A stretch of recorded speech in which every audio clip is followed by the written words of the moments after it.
Dicen que me han de quitar la vida y el pensamiento, yo sé escribir en el agua y también firmar en el viento. Este es un antiguo poema maya, es un poema que seleccionó y que le gustaba mucho a don Arturo Ardao, nuestro escritor, nuestro pensador temático de esta semana en La Máquina de Pensar. Bienvenidos aquí a Radio Uruguay 1050M. Estamos acá en Radio Uruguay con Gonzalo Gervás en controles de emisión y con el flaco Germán en la puesta a punto. Una semana dedicada a un escritor, a un pensador, a un filósofo, a un historiador de la filosofía, Arturo Ardao, que tiene sus complejidades, pero que hemos logrado por lo menos dar un panorama, un perfil de este gran pensador uruguayo que, repito, y es algo que me quedé pensando ayer cuando estuvo el día Berizo, es alguien que hizo una especie de trío con Carlos Quijano y con el maestro Julio Castro. El maestro Julio Castro también nació en 1908, Arturo Ardao nació en 1912, y juntos en 1928, fíjense, hace mucho tiempo, fueron miembros fundadores junto a Carlos Quijano de la agrupación nacionalista Demócrata Social, que pertenecía al Partido Nacional Independiente. Fue ahí cuando Carlos Quijano fue diputado. En 1930 también fundaron los tres, Quijano, Arturo Ardao y Julio Castro, el Diario Nacional, que cerró al año siguiente por dificultades económicas. En el año 32 este mismo grupo, junto a otros colaboradores, crearon el Semanario Acción, y en el año 33 enfrentaron a la dictadura de Terra. En 1935 estos tres participaron de distintas maneras, obviamente, en los levantamientos armados dirigidos por el caudillo blanco general Basilio Muñoz, que fue detenido y mantenido preso en Rivera. Fue un fracaso esa intentona de resistir de combatir la dictadura de Terra. Bueno, en junio de 1939, cuando ya pasó la dictadura, nuevamente Carlos Quijano y Arturo Ardao y Julio Castro crearon el semanario Marcha, que estuvo activo este semanario hasta noviembre del 74, cuando fue cerrado por otra dictadura. Cuento todo esto simplemente porque se tratan de tres personalidades diferentes: Carlos Quijano en el periodismo, Arturo Ardao en la historia de la filosofía, en el pensamiento, y Julio Castro, el maestro Julio Castro, en la pedagogía, en la enseñanza. Y los tres de alguna forma hablan de parte de la gran inteligencia que hubo aquí en este país, en Uruguay, y los tres de alguna forma también muestran lo que ocurrió en determinado momento en Uruguay. En el caso del maestro Julio Castro, lleva 33 años desaparecido, fue secuestrado el 1 de agosto de 1977 en plena vía pública. Imaginen, tenía casi 70 años y sin embargo fue detenido y torturado en la avenida Millán, donde aparentemente falleció el 3 de agosto de 1977. Está desaparecido el maestro Julio Castro. En el caso de Carlos Quijano, murió en el exilio, un gran periodista, y en el caso de Arturo Ardao fue el único que pudo volver al Uruguay y recibir los homenajes que le debía a la universidad y que le debía a la cultura uruguaya. Este es un pequeño homenaje, pero de alguna forma también habla de la inteligencia en Uruguay, del desarrollo de la inteligencia y de los avatares de este siglo, del siglo XX, que no fue tan pacífico como a veces imaginamos que en Uruguay nos imaginamos, ¿no? Con 60 años de democracia. En fin, cerramos de alguna forma esta semana dedicada a Arturo Ardao. Y antes de darle la bienvenida a nuestra invitada de hoy, quiero decir que hemos recibido aquí en La Máquina de Pensar El baile de los bichos de Paco Spínola. Se trata de una adaptación para niños, en realidad de un cuento que hiciera para niños Paco Spínola en 1935. También Paco Spínola estuvo vinculado a Julio Castro y a la resistencia contra Terra. Estuvieron en esa intentona de 1935, creo que fue. Recibimos también de Trilce Tola Invernici, El tiempo en que el arte se enfureció. Es un libro de arte de Alicia Haber, y que de alguna forma vamos a leer y nos va a ayudar para dedicar alguna semana a este gran pintor, Tola Invernici. Muy bien, hechas todas las presentaciones, hablaremos de un tercer libro de Leila Macor. ¿Cómo le va, Leila? Hola, buenas noches. Bien, gracias por invitarme. Leila Macor, Macor, un apellido que no es muy frecuente acá en Uruguay. Es italiano, no parece. No parece. Pero es muy común en una cierta región del norte de Italia, en Pontebba en particular. ¿Y Leila, su nombre, Leila? Leila es un nombre ¿Quién es? árabe, que significa noche. Y mi mamá, no sé, mi madre me lo puso porque había una novela de moda en esa época. Que yo ¿Novela nací. o un teleteatro? De No, eso? novela ficción, novela ficción. narrativa. Ujú. Pero que se ve que no pasó la historia para nada, pero en esa época está de moda y era sobre Ajá. una mujer que había conquistado un cura, un dramón así Romántico, Sí, ¿no? sí, Con sí. fuerza romántica. Leila Macor nació en Caracas, en Venezuela, y está aquí en Uruguay desde hace unos 13 años Sí, viviendo más acá. o menos. Escribió 2 libros, uno lamentablemente Estamos Bien, que en su momento tuvo bastante éxito, fue muy comentado, en el blog de Leila también estaban capítulos de ese libro, yo me acuerdo de haberlos visto, después de haber leído el libro, haber visto fragmentos de ese libro o de artículos enteros circulando por internet diciendo, mirá, que bien habla de los uruguayos, que nos cae como con todo, ¿no? Hablando de los tics, de las manías. Hay un crossover entre el blog y el libro anterior y el y este actual, porque primero Lamentablemente Estamos Bien eran artículos que habían sido publicados en la revista Vaivén, pero luego también antes también habían sido publicados en internet en el y Vaivén sitio en el Observador, del el diario Observador, Observador, sí. habían sido publicados antes también en la página web del Observador. Entonces así empezaron a circular por internet y un par de esos se volvieron virales y eran casi un spam, andaban para todos lados. Por ejemplo, me acuerdo de uno, pero no sé por qué.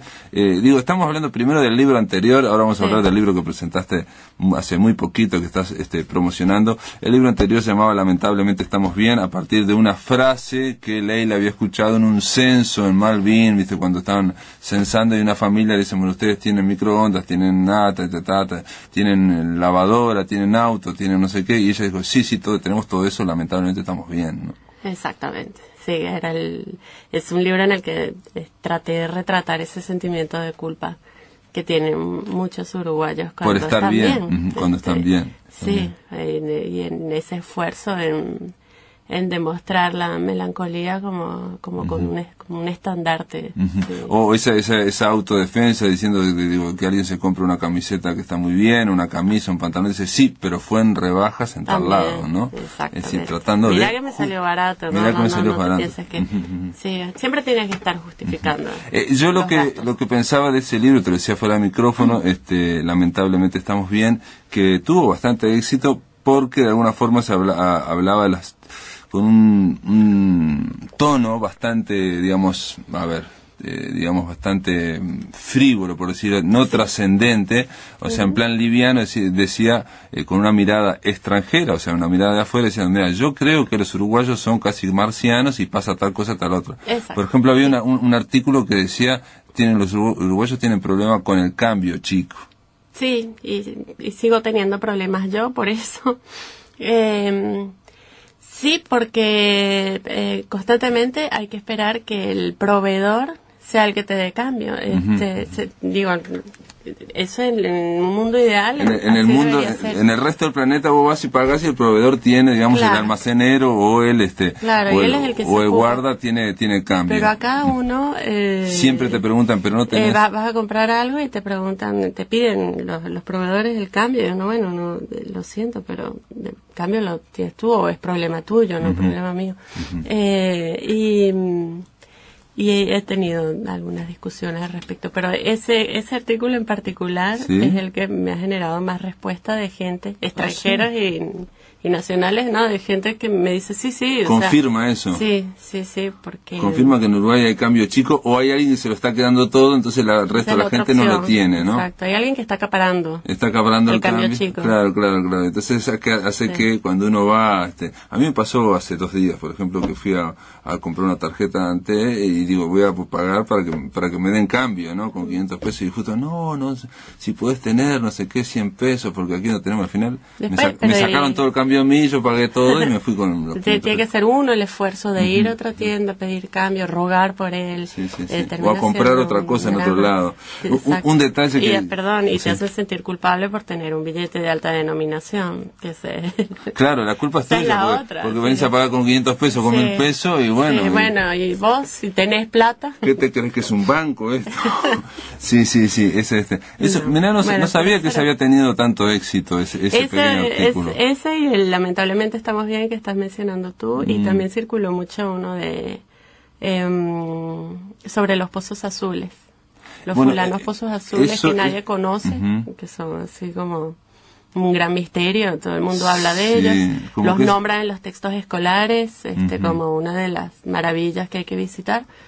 Pero la verdad, gente que haya ido, he conocido 2 o 3. Y la vez, entonces ahí en ese cuento narro la vez que intenté ir con un grupo de amigos y fue imposible, porque la misma guardaparques o guardabosques, o no me acuerdo cómo se llama, nos convenció de que no valía la pena. Que no valía la pena.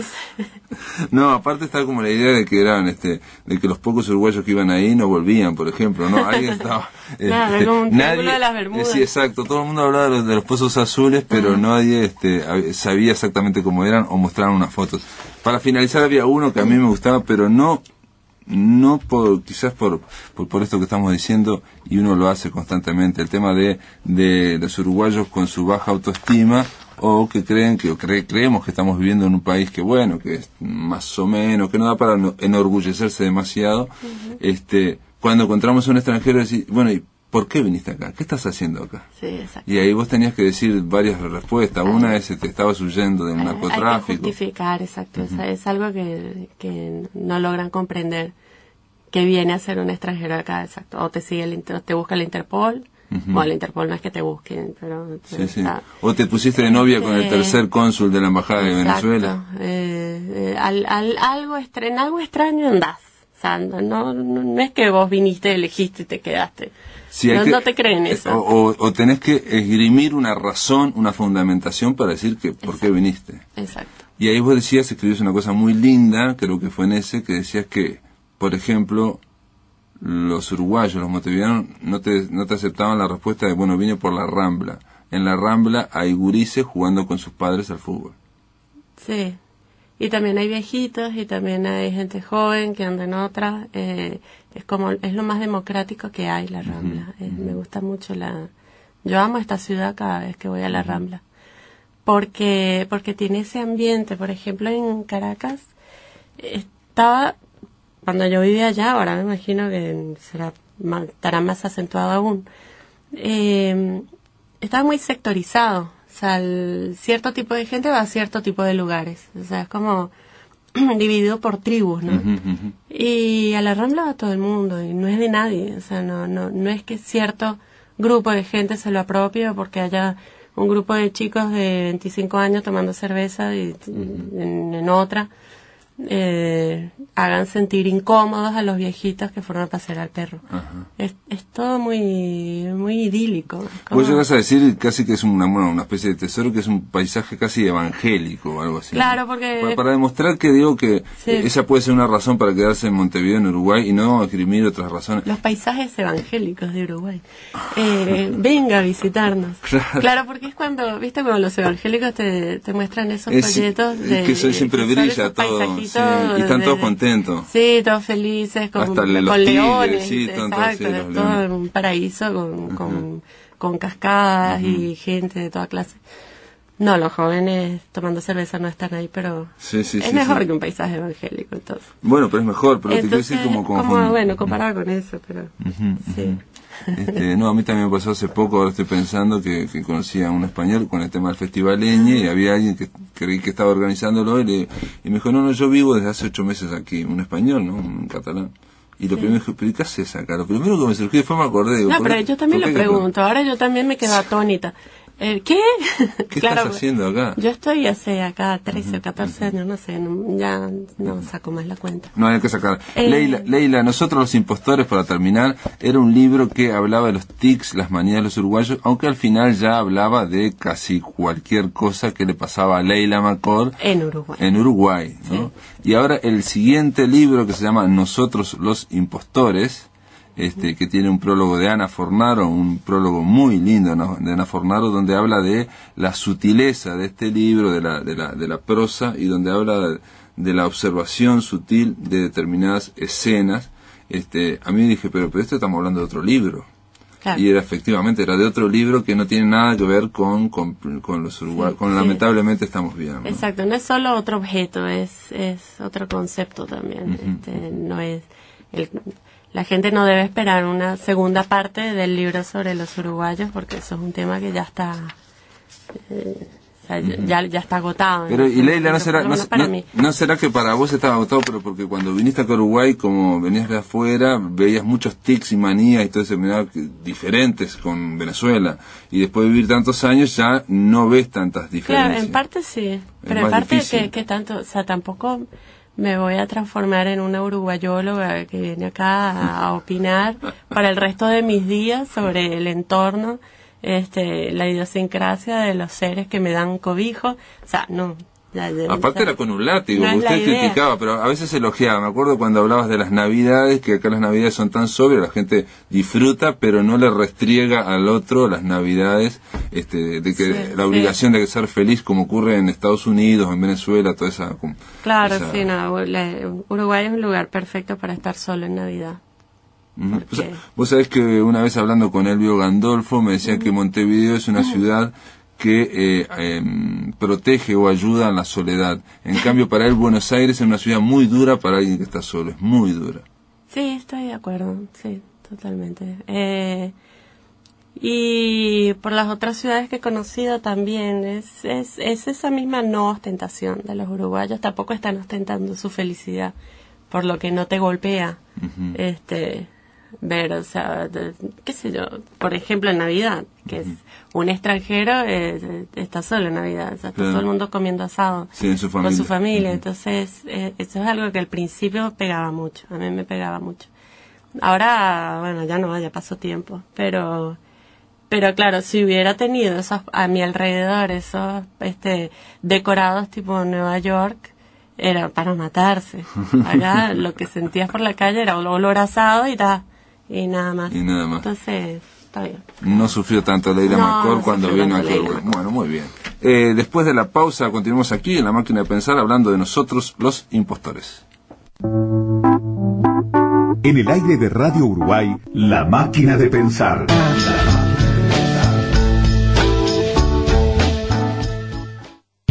El Instituto Nacional de Artes Escénicas de la Dirección Nacional de Cultura convoca a una nueva edición del programa Iberescena. Coproducciones, dramaturgia, coreografía, programación iberoamericana, gestión y producción. Inscripciones abiertas hasta el 3 de septiembre. Información www.iberescena.org o al teléfono 900 22 63.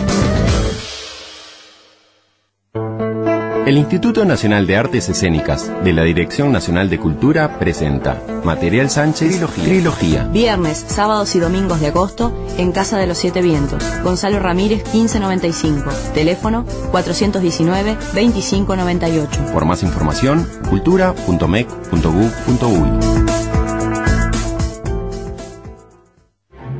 Temporada 2010 del Centro Cultural de Música. El miércoles 18 de agosto a las 19:30 se presentará en el Auditorio Adela Reta la Hong Kong Sinfonietta dirigida por el maestro Yip Woon-zie. Los solistas serán Colin Lee en piano, Lu Tse-wang en sheng y Chao Ching-tung en percusión. Intervendrán más de 60 músicos interpretando el siguiente programa: White para tambor chino y orquesta de N.J. Cheu-jin, concierto para piano y orquesta número 3 en do mayor opus 26 de Sergei Prokofiev y sinfonía número 9 en mi bemol mayor opus 70 de Dmitri Shostakovich. Las entradas remanente en venta desde el 11 de agosto en la red UTS a precios desde 500 a 1.800 pesos.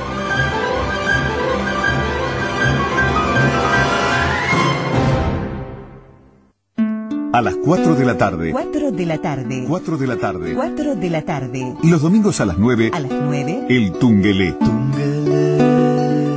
Conduce Nelson Caula. Producción Carolina Vaz. Y un panel de destacados columnistas. El Tungelé. Original y diverso. Cultura total. Un tributo a la identidad. Esa especie de rumiación cultural que dice Pelufo que tenemos los uruguayos. Y en vez de hacer el proceso deductivo de la cultura, que es la cultura uruguaya, que es el Uruguay, que si no, que si de las fronteras. A las 4 de la tarde. 4 de la tarde. 4 de la tarde. 4 de la tarde. Y los domingos a las 9. El Tungelé.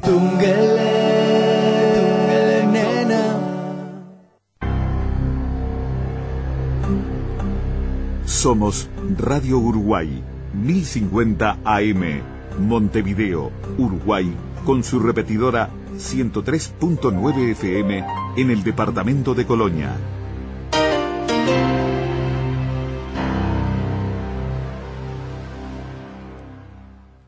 Atención, charlas, entrevistas o columnas que te perdiste o que querés volver a escuchar, las encontrás en el blog de La Máquina de Pensar. Ingresá a piensamáquina.blogspot.com y bienvenido al corazón de las palabras.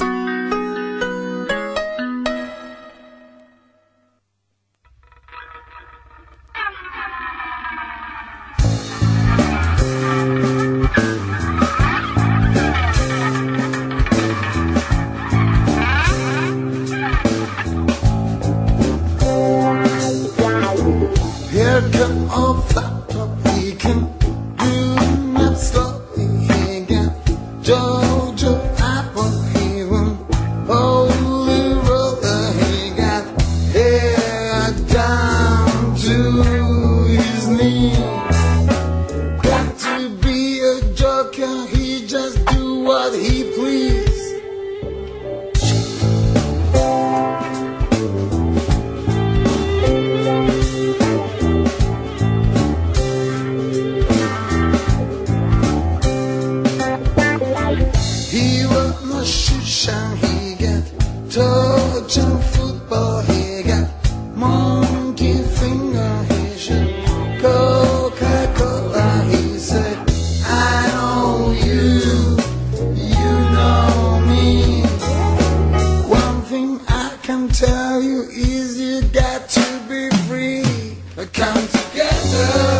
Este es Come Together, es una versión de Willy Crook, el que nos ha acompañado durante toda la semana. Estamos aquí hablando con Leila Macor de Nosotros los Impostores. Es un libro que incluso tiene un cosito amarillo que dice bestseller, ya así de entrada parece que no sé qué.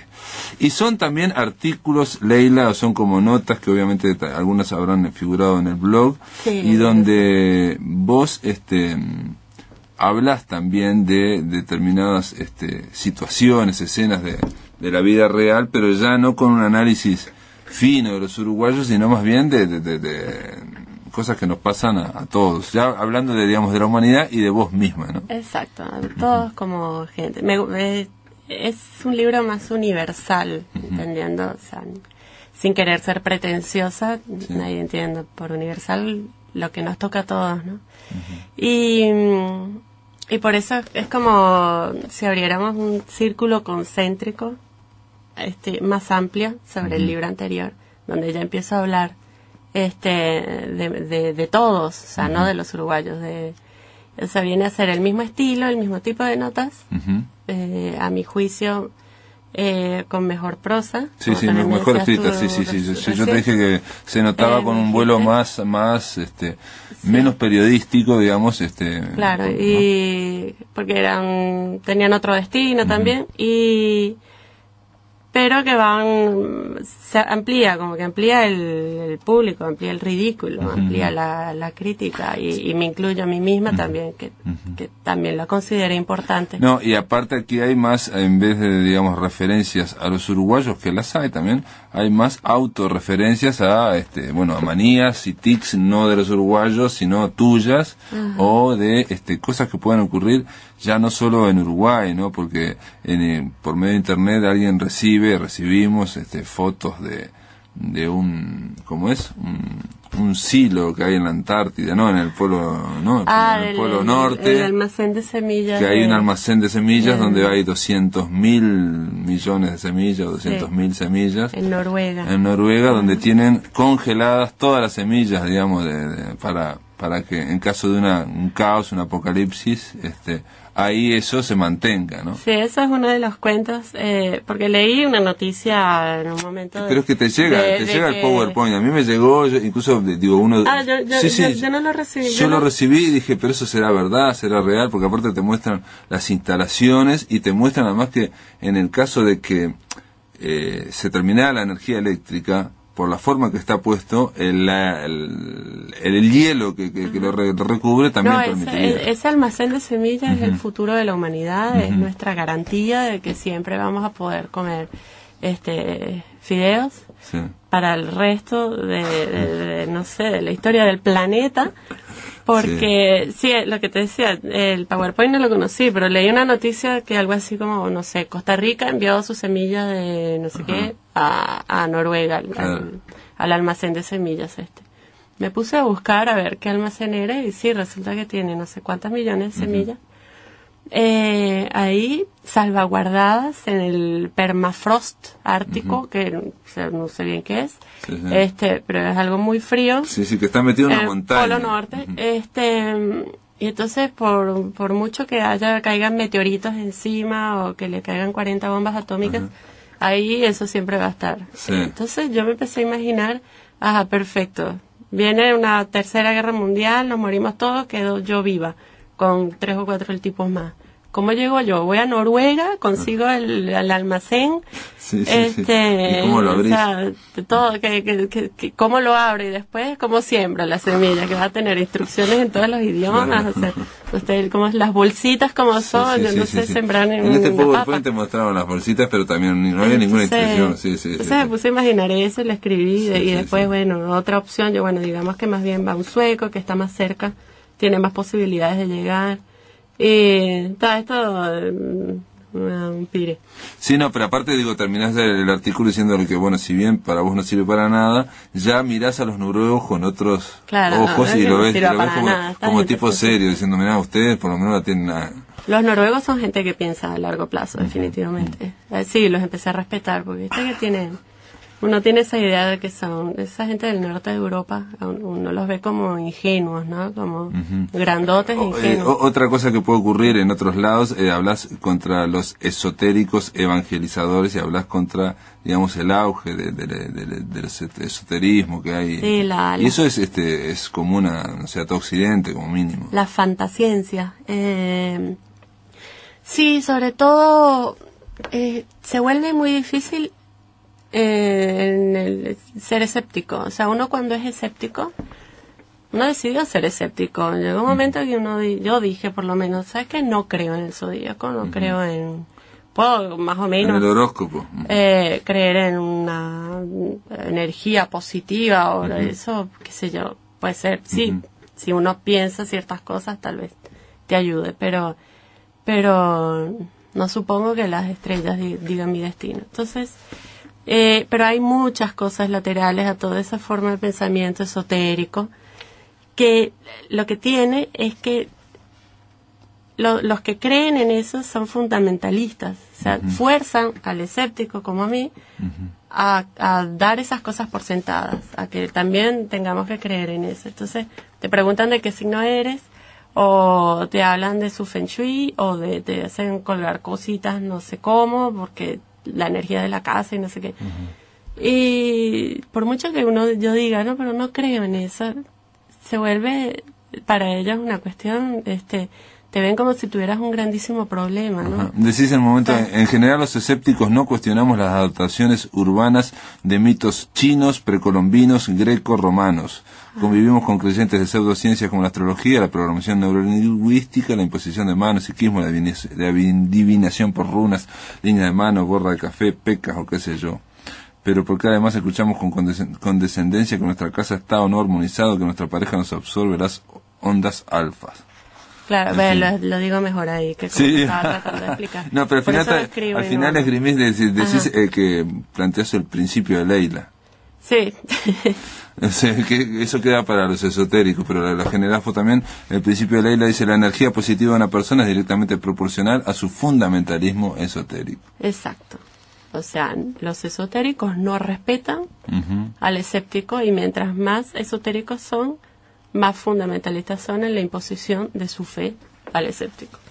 Después hablas de la personalidad digital múltiple, algo que ocurre también, ocurre en otros países, ¿no? Obviamente, y acerca del enchufe con la computadora, ¿no? Uno dice, cada vez que se distrae uno por un email recibido demora 24 minutos en volver al mismo nivel de concentración anterior, con lo cual estamos permanentemente distraídos. Sí, y yo en particular estoy permanentemente fragmentada. Y creo que nos pasa a todos en gran parte. O sea, es muy difícil estar frente a la computadora y no recibir un mail, una línea de chat, cualquier cosa que te distrae. Entonces, la capacidad de concentración, que es algo que yo recuerdo que podía llegar a tener durante una hora seguida, ya se me está volviendo algo lejano. Es como ya empieza, es una utopía para mí en este momento. Ya consigo escribir y chatear al mismo tiempo, que era algo que antes hubiera considerado imposible, pero escribo una línea en el Word y la otra línea en el otro lado, y es como... Y para terminar, Leila, vos escribís, elijo uno, porque son muchos artículos, obviamente, muchos textos. Había uno sobre el insomnio, que está bueno, porque ahora Leila hoy justo tiene sueño, y sobre el insomnio ya estaba interesante. Me despertó la tormenta a las 5 de la mañana. Y bueno, dice 2 más 2 es 5, y hablas de Bertolt Brecht, que estaba harto de ser criticado o aplaudido por cosas teatrales que nunca había intentado ni siquiera, o sea, que de estar mal interpretado, y que a vos te pasa algo similar obviamente con el libro anterior, ¿no? Ahora me está pasando algo similar. Lamentablemente estamos bien, todo el mundo dice, como dijiste vos tal cosa, y vos nunca lo dijiste. Sí. En primer lugar, sí, como me adjudican dichos sobre los uruguayos que nunca dije. Y después también me han comentado que este libro, Nosotros los Impostores, es sobre los uruguayos, cosa que no es tampoco. Entonces estoy reviviendo. No, en ese caso también vos lo planteás, hay gente que también interpreta, y obviamente los lectores hacen su interpretación y dice, claro, vos te estás refiriendo a los uruguayos, bueno, lo decís porque ya sabes por qué, pero bla, bla, bla. Claro, en fin. porque aquí la gente interpreta lo que quiere en todo. En todos lados, es así. Cualquier tipo de lectura es una cosa subjetiva, entonces, de lectura de cualquier cosa, no solo... Y de alguna forma se me ocurre, para terminar, que uno también, vas escribiendo, por más que sean libros distintos, cada texto va precedido por otro, y bueno, y eso genera un texto también, ¿no? Exacto. Una interpretación. Eso. Bueno, gracias por estar acá en La Máquina de Pensar, Leila Macor. Bueno, muchas gracias a ti y buenas noches. En el aire de Radio Uruguay, La Máquina de Pensar.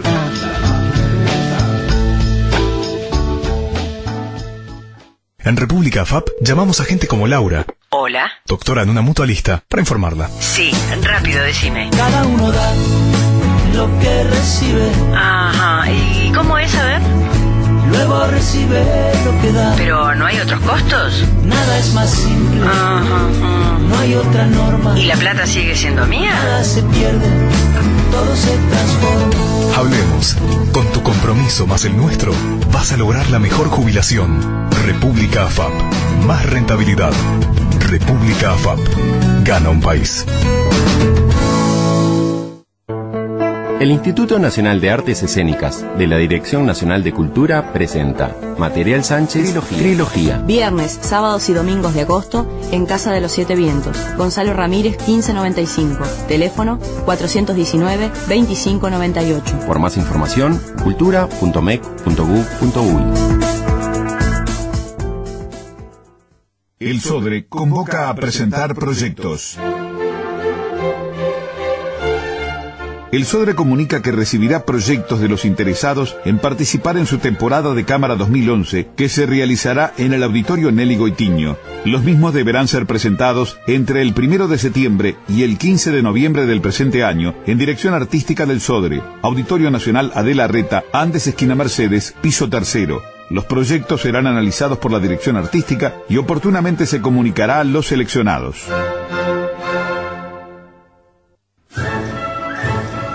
Juventudes Musicales del Uruguay y el Ballet Juvenil de Montevideo, dirigido por María Inés Camus, presentan el divertido espectáculo Don Quijote. Las funciones se llevarán a cabo en el Auditorio Nelly Goitiño del SODRE, 18 de julio 930, todos los domingos a las 11 de la mañana. En agosto, los domingos 1, 8 y 15.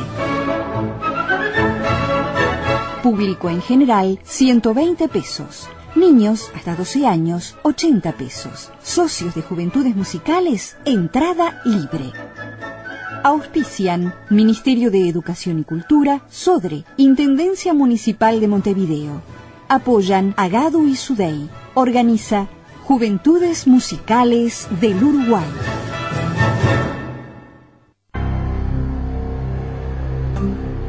Somos Radio Uruguay, 1050 AM, Montevideo, Uruguay, con su repetidora 103.9 FM en el departamento de Colonia.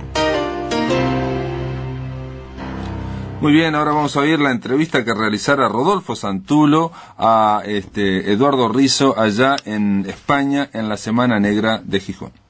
To the Batmobile. Let's go. Atomic batteries to power. Turbines to speed. Roger. Ready to move out. Los universos del cómic a través de sus mejores autores. El Ojo de la Máquina busca en el octavo arte nuevas y viejas excelencias.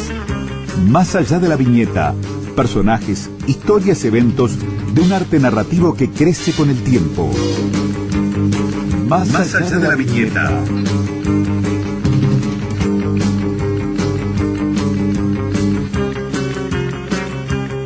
Martes en la Semana Negra estamos acá con Eduardo Rizzo y Norman Fernández. Bueno, Eduardo, primero que nada vamos a, por el oyente incauto, decir que Eduardo Rizzo es un prestigioso dibujante argentino, autor de una lista de títulos más larga que mi brazo, entre los que se cuentan Parque Chas, Caín, muy conocidos por su edición en Argentina, en la revista Fierro, y sobre todo recientemente, o no tan recientemente, puesto que duró 10 años, la la serie 100 balas con el guionista Brian Azzarello. Toda la carrera me cortó, ¿te das cuenta? Y corté en 3 frases, pero quizás Eduardo quiere agregar alguna obra más de la que se sienta orgulloso. Está muy bien. Eduardo, ¿qué nos podés contar de 100 balas a grandes rasgos? ¿De qué trata la serie? ¿Cuál fue tu acercamiento a la misma? Yo, ¿de qué trata la serie? Le dejaría al lector, al posible lector, la experiencia de su lectura.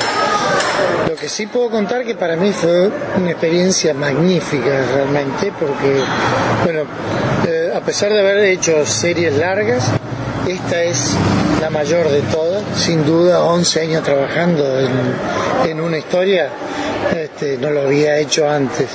Lo más largo que creo que hice, no sé, pudo haber durado 3-4 años. No creí que iba a tener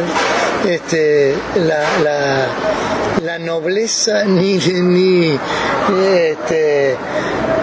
poder soportarlo, ¿no? De aguantar 10 años, pero eso habla a las claras de el entusiasmo que me impregnaba cada nuevo capítulo, que de hecho yo no conocía demasiado el adelanto de la historia, no quería saberlo. Brian a veces me contaba algo, por supuesto tengo bastante mala memoria y lo olvidaba. Después, cuando me llegaba el guión en algún momento, meses después, dije, esto es lo que él me había contado en aquella oportunidad que nos encontramos. Pero a mí me gustaba desconocer de qué iba la historia. Quería sentirme un poco al lado del lector.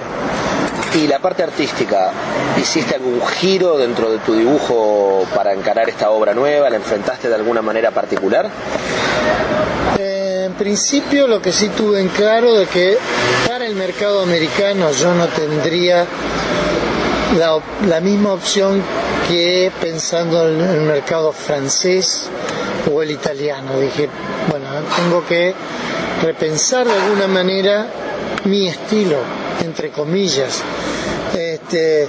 pero también tenía ganas de hacer un cambio en lo que ya venía desarrollando en torno al resto de los trabajos para el mercado italiano. Por supuesto, también fue una especie de asentamiento de mi estilo con los trabajos previos. Entonces, supongo que debe ser una sumatoria de cosas, pero a mí siempre me motiva el hecho de empezar un nuevo trabajo dándole al lector algún tipo de cambio, la chance de algún tipo de cambio, que no siempre lo puedo lograr, sin duda. Trato, pero bueno, a veces lo hago en el desarrollo de la serie, pero también soy respetuoso de grandes cambios encima. Hay veces que digo, bueno, esto se podría hacer de otra manera totalmente distinta, pero me contengo para no hacerlo dentro de esa misma serie, porque puede resultar chocante para el lector. Buscar una cuestión de coherencia. Exactamente, digo, si viene leyendo de tal modo la historia, hacerle un cambio muy brusco, un giro muy brusco puede resultar demasiado para el lector. Bueno, 100 balas tuvo 100 números, tenía sin embargo un espacio quizás para hacer un cambio moderado e ir cambiando. ¿Vos mirás los primeros números y los últimos y sentís que hiciste algún cambio? Tal vez, sí, supongo que sí. Lo que no sabría decirte en qué consistió, porque en 10 años uno va repensando algunas cosas y lo cierto es que otras van saliendo de manera natural. Entonces, bueno, no sé, creo que se puede ver cierto crecimiento desde el punto de vista gráfico. Lo que sí, siempre fui consciente de que había que mantener una calidad del trabajo y que si bien no que si bien uno no puede crecer con ese trabajo, pero al menos evitar de que caiga la calidad del mismo. Y además a mí me gusta que el guionista y el dibujante se retroalimente entre ellos mismos, a tal punto que soy consciente de que si un guión no es para mi gusto, que por supuesto el lector no como desconoce, a lo mejor no cuando ve la historia no se da cuenta, pero para mi gusto decae en su nivel, yo como dibujante tengo que tratar de sostener ese ritmo de la historia, compensando exactamente con mi trabajo. Entonces, bueno, es lo que de alguna manera hemos tratado de hacer con toda la serie. Y trabajando yo tengo entendido que vos siempre trabajaste a la distancia, estando instalado en Rosario y la mayoría de los guionistas en Buenos Aires. Sin embargo, ¿hay alguna peculiaridad de tu trabajo con Azzarello distinto a lo que habías hecho antes? ¿Se dio alguna mecánica de trabajo diferente?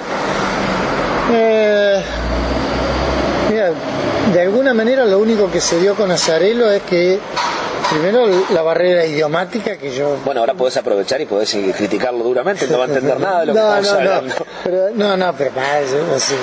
yo soy consciente de que al ir a buscar trabajo a un mercado con una lengua, era yo el que tenía que saber esa lengua y no ellos la mía, pero bueno, en aquel momento no sabía decir más que hola y pedir algunas cosas, ¿no? Como dice Brian ahora que hace con el español. Pero el hecho es que, bueno, más allá de que tuve la suerte de conseguir un buen traductor en Rosario, el hecho es que durante 3 años estuvimos trabajando a la distancia sin conocernos personalmente y bueno, la anécdota es que el otro día yo la conté aquí y la repito porque creo que vale. Cuando nos conocimos en un festival de San Diego, él, después de haber charlado un rato y bueno, haber compartido alguna copa, me confesó que tenía mucho temor de que esa magia que se había creado a la distancia de trabajar juntos y sin haber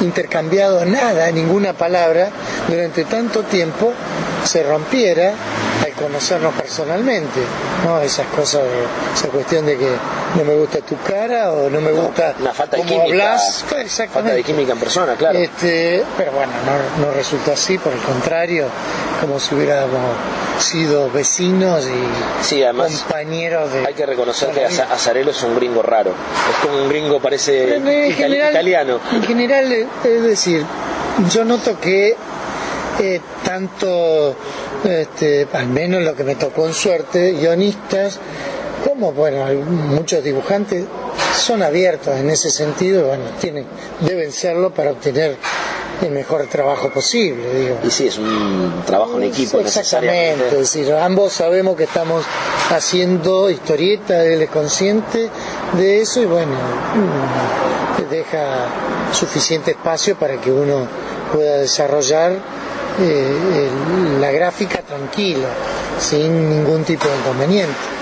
El otro día hablábamos del tema de los guiones, alguien le preguntó en la charla, y bueno, Azzarello ahora me da una página con solamente los textos de lo que dice los diálogos, los tipos, cuanto mucho me dice, bueno, mirá que esto transcurre, no sé, en Miami, nada más, después vos vas viendo qué ponés, dónde exactamente ponés, los ángulos. Sí, es más, imagínate que yo en 100 balas creo que debo haber dibujado, no sé, más de 50 bares. Llegó un momento que, por supuesto, al principio le mandé algún fax o algo, o algún mensaje, Brian, basta de bares, lo saco del bar porque es aburridísimo. Sí, hacé lo que quiera, ¿viste? Sí. Bueno, a partir de ahí, chao, se lo empezó a sacar. Había momentos que era necesario el bar, pero había momentos que sí, vamos, lo saco a caminar por la ciudad, ¿viste? Claro.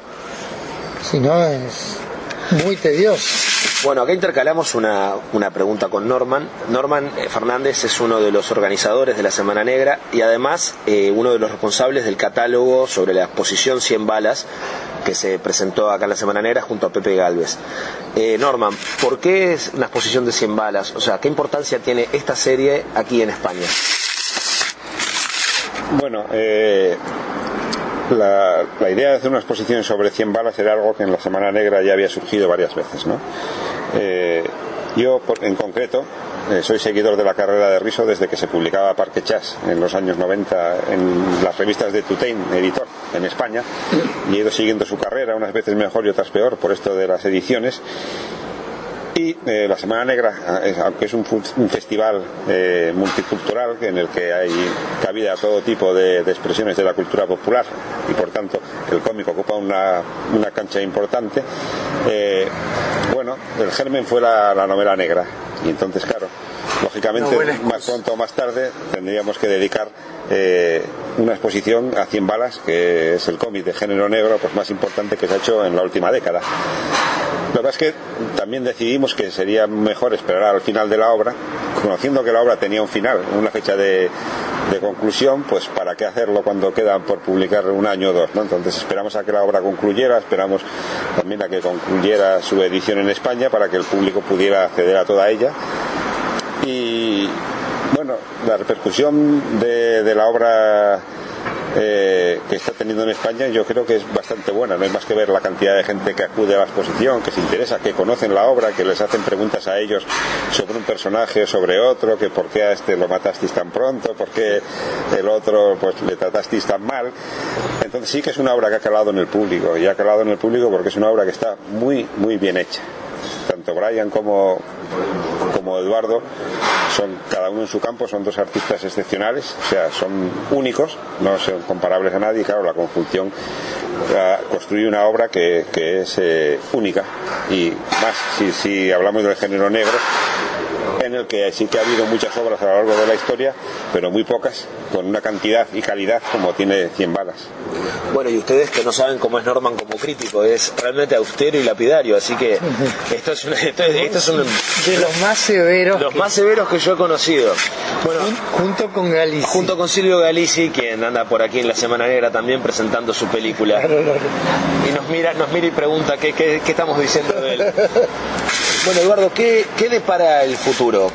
¿En qué estás trabajando? ¿Qué estás haciendo? Yo ya lo sé porque ya lo hablé con Eduardo, sí. Pero finjo que no lo sé y vuelvo a preguntar ¿en qué estás preparando ahora? El término de 100 balas me dio la oportunidad de volver a pensar en una colaboración con Carlos Trillo, que bueno, siempre me quedó pendiente. Sí, habíamos hecho también con Carlos, habíamos armado un muy buen equipo, y por estas cuestiones de problemas de mercado que a mí me obligaron de alguna manera a emigrar al americano, tuvimos que interrumpir esa colaboración y la verdad que lo extrañaba. Entonces bueno, apenas terminado 100 balas, le planteé la necesidad de alguna manera de volver a hacer algo juntos. Por supuesto, él siempre abierto a escribir nueva historia, no tuvo ningún inconveniente en comenzar algo que también para él estaba ahí como guardado en un cajón y no tenía nadie para desarrollarlo. Así que es una historia sobre el cadáver de Eva Perón, sobre todo las historias y mitos y leyendas que se tejen acerca de eso, que muchas anécdotas son muy ciertas, de hecho. Y por demás escabrosas. Sí, muy escabrosas. Y la única diferencia es que, bueno, me permití comenzar una colaboración hecha a color, directo, a mano, de los cuales, por supuesto, muy costosa para mí, porque de pensar toda la vida en blanco y negro, es como, me sentí un perro que como que dicen que solamente ven algún color. Bueno, es un salto muy muy amplio. lo he mostrado, las páginas que he hecho, aparentemente a los de mi alrededor le gustan, pero a mí no me convencen en absoluto. Así que bueno, tratando de encontrar un camino en ese sentido. Y después, bueno, tengo algunos proyectos, bueno, con Brian, de hecho, vamos a empezar una miniserie. Antes o después, no sé, porque ya deberíamos haberla comenzado. Se llama Spaceman, que es una ciencia ficción, una ciencia de anticipación. Tengo también una oferta para hacer el año que viene 35 páginas de color de un personaje de Bonelli en Italia, que se llama Dylan Dog. Y bueno, y además pequeñas cosas